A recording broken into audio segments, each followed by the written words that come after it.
여러분 안녕하십니까, 진성호입니다. 김경수 전 경남도지사가 드루킹 사건으로 대법원 확정 판결을 받고 구속됐을 때 이 범여권에서도 추미애 전 법무부 장관과 김어준 씨에 대한 책임론이 잠시 일었던 적이 있습니다. 김어준이 바로 드루킹 의혹을 제기하고 당시 민주당 대표였던 추미애가 사실상 실행에 옮기도록 단초를 제공했습니다. 당시 민주당 측은 수사를 의뢰했습니다. 그때 대표가 추미애였습니다. 요즘 추미애, 김어준 다 입지가 예전만 못한 게 아닌가 싶습니다. 물론 김어준은 그럼에도 불구하고 민주당 사람들이 마치 당대표 모시듯 굉장히 두려워하면서 그 위세를 빌리려고 하고 있습니다. 반면 추미애 전 장관은 지금 대통령 후보로 활동하고 있지만 세력이 거의 없는 것 같습니다. 물론 친문, 친조국 일부 강성 세력들이 떠받치기 때문에 지지율이 한 3% 나오기도 합니다만 여전히 추미애는 약합니다. 외로운 것 같습니다. 김어준 역시 오세훈 서울시장이 당선된 뒤 조롱도 당하고 놀림감이 되고 있습니다. 자, 그런 가운데 김어준의 유튜브 채널에 추미애 전 장관이 출연했습니다. 그런데 이들이 나누는 대화가 참으로 보는 이로 하여금 웃음을 자아내게 하기도 하고 또 정말 정치란 게 이런 거구나 싶기도 합니다. 뭐라고 했을까요? 김어준이 추미애 전 장관을 앞에 놓고 예뻐졌다고 합니다. 그러자 추미애는 행복하다고 합니다. 자, 이런 발언들이 만약 보수 정치인이 했더라면 이 또 뭐 성희롱이다, 뭐라 했겠죠. 성차별이다. 아무튼 이 발언들을 듣고 있으면서 참으로 웃음이 나오는 것은 입이 험하기로는 저리 가라면서로운 김어준과 추미애의 대화입니다. 그리고 추미애 전 장관 최근에도 줄리 발언이나 이 윤석열 전 총장에 대해서 머리를 쳐박고 어떻게 여성 정치인의 말, 아니 여성이 아니라도 대통령 되겠다는 사람 입에서 저런 험한 말이 나오나 싶을 정도입니다.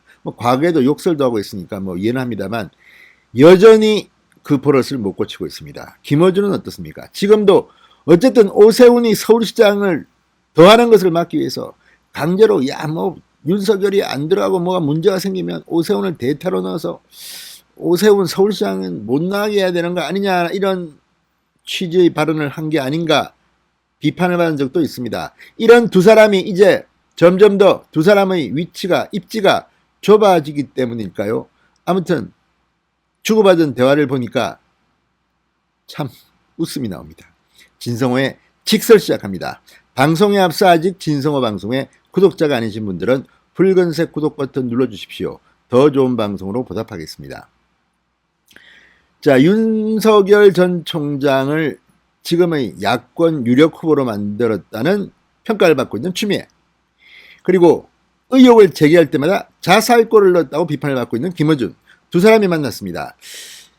김어준이 추미애에게 욕심을 내려놓고 여유가 생기다 보니 정치인으로서 더 매력적으로 변하고 있다. 얼굴도 예뻐졌다. 그러자 추미애, 남자분 중에 이렇게 나를 잘 관찰하고 정리해준 사람이 없었는데 행복하다, 이렇게 말했습니다.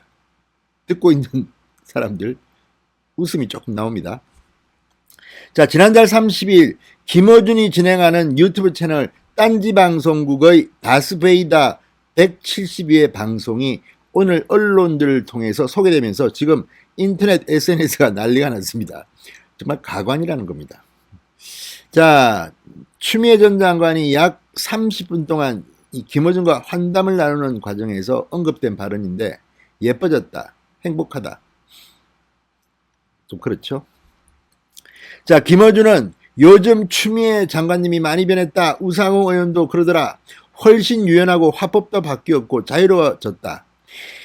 그러자 추미애, 좀 마음을 비웠다고 할까요? 우선 저를 추윤 갈등 프레임에 가둬놓고 이 프리즘을 통해서만 저를 봤다. 근데 제가 그런 사람 아니거든요. 이거야말로 자기 위안 아니겠습니까? 자, 김어준은 이전에는 클래식한 정치인이었는데 몇 달 쉬시는 동안 어디 학원 다니신 거 아니냐? 정치를 대하는 태도, 지지자를 대하는 태도 전반적으로 자유로워졌다. 추미애 어떤 치유의 강을 건넜다고 볼 수 있다. 볼장 다 보고 겪을 것 다 겪고 등 뒤에서 아군인 줄 알았는데 쏘는 화살도 간혹 있고 이렇게 화답합니다. 그러자 김어준, 저는 옛날부터 봐왔기 때문에 표정도 변했고 말하는 투도 변했다. 될 수도 있지만 안 되면 할 수 없고 식으로 변했다. 추미애, 돼야 한다. 절체절명의 시대적 사명을 띠고 한 동리라도 더 얻을까 하고 다스베이다에 왔다. 이렇게 맞받쳤습니다. 그러니까 김어준 눈에도 추미애가 대통령 후보 근처에도 못 갈 것 같다고 판단했는지 모르겠습니다. 안 되면 할 수 없고, 그러니까 마음을 비웠다는 식으로 말한 겁니다. 그러니까 추미애는 돼야 한다. 자, 김어준은 또 이번 경선에서 추미애 전 장관이 1, 2위를 못할 수도 있다. 못한다고 하더라도 추미애는 다른 추미애가 될 거다. 향후의 추미애는 어디로 갈지 모른다. 그러자 추미애는 여러분과 함께 있을 것이다. 지금 김어준 총수만 모르고 얘기를 하는데 저는 꼭 결선에 올라갈 것이다. 이렇게 자신감을 드러냈습니다. 아무튼 뭐 둘이서 무슨 소리 하는지도 모르고 떠드는 것은 혹시 아닌지 김어준은 이미 추미애가 끝났다고 보는 것 같습니다. 자, 어쨌든 이 대화 참 듣는 사람들 귀가 어지럽습니다. 추미애는 자신의 단점을 묻는 질문에 저의 약점은 뻔뻔하지 않다는 것이라고 답했습니다. 뻔뻔하지 않다는 게 약점이랍니다. 웃음이 조금 나옵니다. 자, 최근 한명숙 전 총리가 덕담과 함께 자서전을 보내준 것을 언급하며 보좌관은 빨리 덕담을 페이스북에 올리라고 하는데 나는 책을 다 읽고 허락받아야 사회관계망 서비스에 올릴 수 있다는 고지식함이 있다. 그러자 김어준은 추미애가 어떤 사람인지 알리는 기회로 삼으라고 조언했습니다.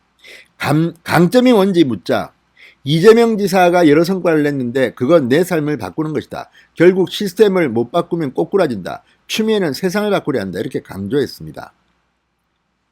추윤 갈등을 빚었던 윤석열 전 총장에 대해서는 꽝을 잡았더니 너무 빨리 잡는 거 아니냐는 얘기가 있다.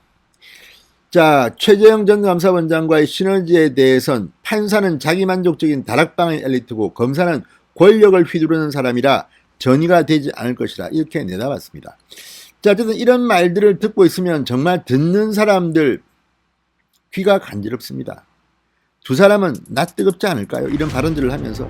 아무튼 점점 더 민주당 정권의 엑스맨이 되어가고 있는 두 사람이 아닌가 싶습니다. 진성호의 킥설이었습니다. 여러분 감사합니다.